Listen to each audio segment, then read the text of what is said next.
विद्यार्थी मित्रांनो, सह्याद्री ट्युटोरियल्स मध्ये तुमचं स्वागत आहे. परीक्षेला आता 40-45 दिवस उरलेत. मग अशा वेळेस तुमच्या मनात ना हजारो प्रश्न आहेत. आहेत प्रश्न. मला माहिती आहेत कुठले प्रश्न आहेत. त्याच्यावर मी बोलणार आहे. पण तुम्हाला माहिती आहे, दिवसाची सुरुवात आपण शेड्यूल न करतोय. आज आपल्या क्रॅश कोर्स वरती तुम्हाला हे 2 टॉपिक कंप्लीट करायचे आहेत. आयोनिक आयोनिक इक्विलिब्रियम बोलताना मला थोडीशी गडबड झाली. त्याचा वन शॉट व्हिडिओ आहे. तो बघितल्यानंतर डी सॉल्व्ह करायचे आणि दुपारनंतर टेस्ट आहे. ओके. आणि यात सगळ्यात महत्वाचं, की आयोनिक सगळ्यात सोपा टॉपिक आहे बरं का बाळांनो. त्याच्यावर थिअरॉटिकल प्रश्न जे विचारले जातात, ॲसिड बेस थिअरीवरती असतात. म्हणजे तुम्हाला सांगू का? लेविस थिअरी, ओके, प्रोनाउन्सिएशन बघा. ब्रॉन्स्टेड-लॉरी कन्सेप्ट, अरेनियस थिअरी म्हणूया आपण. त्याच्यानंतर पी-एच आहे, पी-ओ-एच आहे, बफर सोल्युशन आहे, सोल्युबिलिटी प्रॉडक्ट आहे, न्यूमेरिकल अतिशय सोपे येतात. आपण त्या व्हिडिओत एक डिटेल सगळं घेतलंय.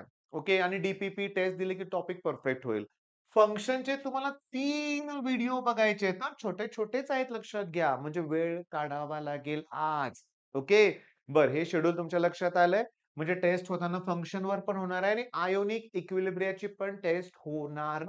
ओके. चला आता मुद्द्याचं बोलूया आपण. तुमच्या मनातला पहिला प्रश्न, की बाकीच्यांचा अभ्यास खूप चांगला चाललाय, खूप चांगला होतोय. त्यांच्या टेस्टचा रिझल्ट पण चांगला दिसतोय. मी कुठेतरी मागं पडलोय आणि आता मला टेन्शन खूप आलंय. आलंय ना? होतंय असं.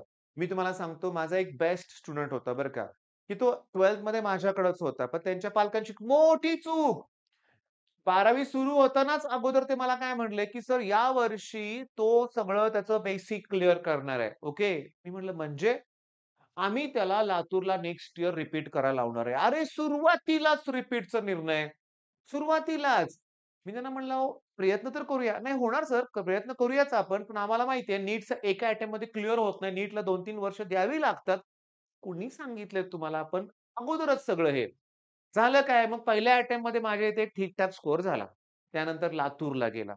ऑब्व्हियसली 1 वर्ष 2 वर्ष सगळं डिटेल केलंय. बेसिक कन्सेप्ट सगळ्या क्लिअर आहेत. म्हटलं लातूरसारख्या बेस्ट ठिकाणी बेस्ट कोचिंग क्लास जॉइन केलाय म्हटल्यावर रिझल्ट जबरदस्त लागला पाहिजे की नाही? ओके. नाही लागला. फर्स्ट अटेम्प्टला जेवढा स्कोर होता तेवढा पण झाला नाही. अजून खाली आला स्कोर. रिझन काय? मी बोललो त्याच्याशी. तो म्हणला, "सर, तिथे जेव्हा फुल लेंग्थ मॉक टेस्ट व्हायची 720 मार्काची काहीतरी असते ना, त्यात कितीतरी शेकडो मुलं 700 क्रॉस करायची आणि माझा स्कोर 400-500 च्या दरम्यान असायचा. मग खूप तणाव यायचा त्या मुलांचा रिझल्ट बघून. कधी व्हायचो, आपण कधी पोहोचणार? आणि त्या तणावात अभ्यासच होत नव्हता. मग पहिली महत्त्वाची सूचना, स्वतःचं कंपॅरिझन इतरांशी कधीच करायचं नाही आणि कुणाचाच अभ्यास झालेला नाहीये. सगळेच धडपडतायत. हां. त्यात तुम्हाला जे दिसतायत ना टॉपर, ते पण सॅटिस्फाईड नाहीये. त्यांना पण वाटतंय आपण कुठेतरी कमी आहे. म्हणजे तू एकटा नाहीयेस. 100% मुलांना वाटतं, की आपण कमी आहे.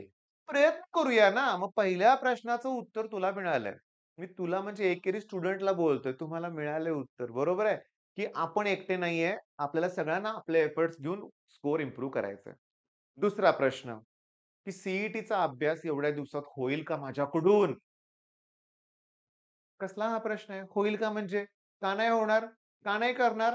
दिवसभर वेळ आहे तुझ्याकडं, 24 तास वेळ आहे. ठीक आहे.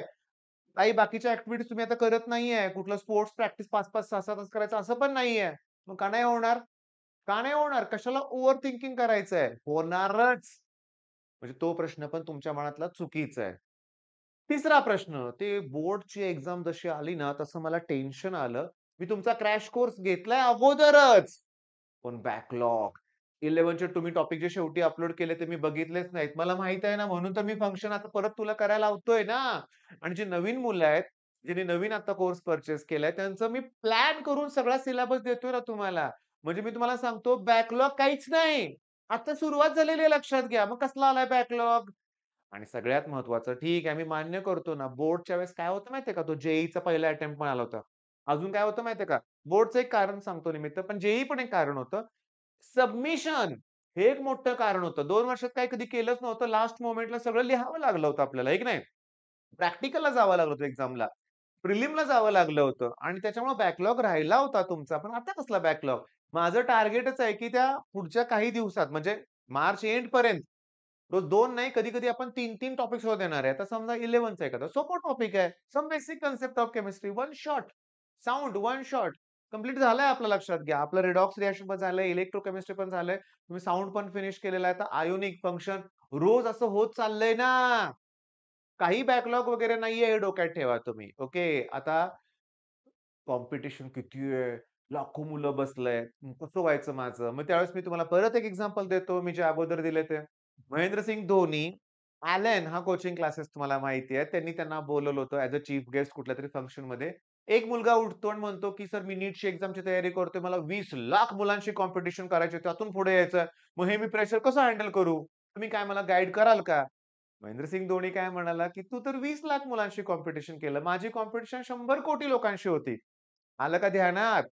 तुमच्यात काहीतरी स्पेशल आहे म्हणून तर तुम्ही इतरांपेक्षा पुढे जाणार आहात. नाहीये स्पेशल, बनवावं लागेल. स्किल डेव्हलप करावं लागेल. मी तुम्हाला सांगतो, मी जेव्हा क्लासेस सुरू केले, तेव्हा कॉलनीतच 3 क्लास होते. मग मी असं म्हणू का, "अरे ऑलरेडी 3-4 क्लासेस आहेत कॉलनीतच माझ्या." हां, काही 4थी-5वी चे होते, 8वी, 9वी, 10वी होते. पण होते ना, अजून पण आहेत. मग त्यांना घाबरून, की "अरे बापरे!" किंवा काही मोठे प्लेयर होते म्हणूया आपण. मग यांच्याशी घाबरून मी क्लास सुरूच केला नसता, तर मी आतापर्यंत जेवढी डेव्हलपमेंट केली तेवढी झाली असती का? नसती ना झाली. म्हणजे एफर्ट्स घ्यायचे आहेत हे लक्षात घ्या. मग तुमच्या मनात येणारे सगळे प्रश्न चुकीचे आहेत असं म्हणत नाहीये मी. पण एक लक्षात घ्या, मॉक टेस्ट तुम्हाला द्यायचे. आता जो रविवार येईल, बघा मी काय म्हणतोय, येत्या रविवारी फुल लेंग्थ 200 मार्काची टेस्ट आपल्या क्रॅश कोर्सवर सगळ्यांसाठी फ्री असणार आहे. माझी इच्छा काय टेस्टचा स्कोर 200 पैकी 60 पर्यंत पोहोचत असेल, तर तो चांगला आहे. पण गेस न करता, गोळ्या न मारता म्हणूया आपण हे लक्षात घ्या. मग आपल्या क्रॅश कोर्सवरती फुल लेंग्थ टेस्ट येणार आहे. तर तयारी सुरू करा ना. सर तयारी नाहीच झाली. नंतर बोर्डची एक्झाम होती. अजून सीईटीची तयारी कुठे झाली? अरे काय चुकीचा विचार करताय. बोर्डची तयारी केली की नाही? मग बोर्डच्या सिलेबसवर सीईटी बेस्ड आहे. बघू तरी किती आठवतंय. ईझी लेव्हलचे क्वेशन्स आहेत. ते तर जमतायत की नाही बघूया ना आपण. आणखी एक सगळ्यात महत्वाचं, माझं जर ड्रीम कॉलेज हे आहे. मला मिळेल का? तू प्रयत्न केले तर तुला मिळणार आहे. माझं उत्तर बरोबर आहे सांगा बघू. प्रयत्न केले नाही तर काय होईल?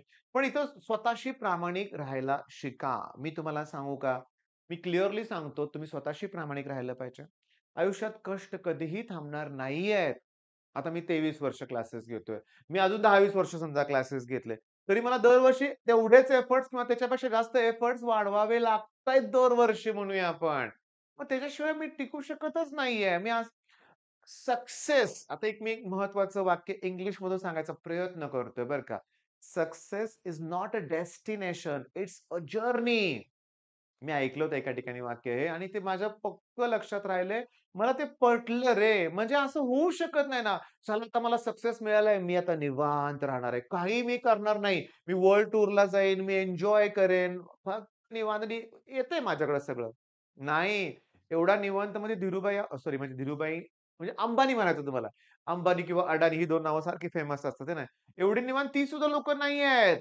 म्हणजे करोडो, हजारो करोडची प्रॉपर्टी जरी असली ना, आपल्यापेक्षा जास्त कष्ट घेणारे ते आहेत लक्षात घ्या. हे पण खरंच आहे. आलं का ध्यानात तुमच्या? मग आता हे ओव्हर थिंकिंग बंद करा.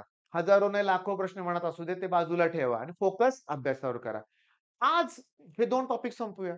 आयोनिकवर अरे 2 ते 3 प्रश्न असतात. फंक्शनवर सांगता येत नाही. 1-2 प्रश्न असतात. बरोबर ना? नाही, चुकताय. Calculus, derivative, application of derivative असू दे, इंटिग्रेशन, ॲप्लिकेशन ऑफ इंटिग्रेशन. आता ॲप्लिकेशन मध्ये नाही, ते तर एरियाच आहे फक्त. पण इंटिग्रेशन डेरिव्हेटिव्हच्या कितीतरी प्रॉब्लेममध्ये फंक्शन तुम्हाला देतायत. मग आज 3 व्हिडिओ बघायचे. हां, बघायचे. तेच द्यायचे, बघायचेच हे लक्षात घ्या. बोर्डच्या वेळेस तुमचा तो बॅकलॉग राहिला होता ना 11वीचा कव्हर करायचंय. आणि मी तुम्हाला सांगतो, बघता-बघता आपले टॉपिक एंड होत जातील. मग बॅकलॉग हा डोक्यातून काढून टाका. आता तर सुरुवात झाली. टेस्ट मात्र द्या रे बरं का बाळांनो, टेस्ट द्याच. ओके. मग अजून काही प्रश्न असतील तर कमेंटमध्ये द्या बरं का. आता मी तुम्हाला सांगतो ॲक्चुअली ना, मी अगोदरच हे बोलायला पाहिजे होतं, पण मी सेपरेट व्हिडिओ त्याच्यावर करणार बरं का बाळांनो. सेपरेट करणार आहे. माझ्या लक्षात नाही राहिलं, पण दुपारपर्यंत करेन, नक्की करेन. तुम्ही सांगतो. काय पॉइंट आहे, की बोर्डचा पेपर, त्यातला मुलांचा स्कोर, याचं टेन्शन मुलांपेक्षा पालकांनी घेतलंय. घेतलंय. जेव्हा मुलगा म्हणतो ना, की 70 पैकी 40 मार्काचाच अटेम्प्ट केला, तर पालकांचा चेहरा बदलतोय आणि त्याचा मुलानं तणाव घेतलेला आहे. अशी उदाहरणं मी बघितलेत. त्याच्यावर जरा डिटेल व्हिडिओ बनवूया बरं का. पालक, विद्यार्थी आणि रिझल्ट हाच विषय असणार आहे. Parents, exam end result. Please एक कमेंट करून ठेवा रे लक्षात घ्या, की सर ह्याच्यावर व्हिडिओ परत बनवा म्हणून एक मला रिमाइंडर म्हणूया आपण. ठीक आहे. दुपारी मला व्हिडिओ त्यावर बनवायचंच आहे. ओके. मग चला टार्गेट फिक्स आहे. करून दाखवायचंय. All the best.